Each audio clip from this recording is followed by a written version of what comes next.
Hello guys, in this video I'm just going to explain how to check your transaction history. I mean, when you purchased any games, when you purchase PS Plus, or when you spent money on your PlayStation Store.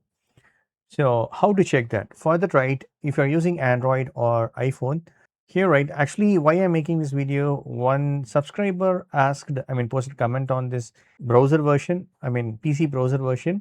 Now for him or her, I'm making this video in mobile. Okay, so go to this PS Store and tap this hamburger menu. Here you can see this transaction history. It's very simple. Definitely you would have needed this when you are contacting customer support. Definitely you need this. Okay, and here, right, if you tap this, all details will be shown here. You can request refund, everything here, guys. See this? All the transaction history so far.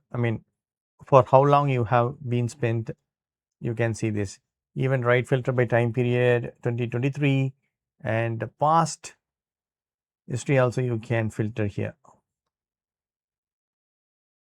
So all is exist here. Super cool, right? So that's it, friends. So this is the way you can check your transaction history on your PS app or PlayStation. Hope this video is very much helpful. Thank you so much for watching. Please put a comments and feedback to me in form. Thank you. Bye. Take care, friends.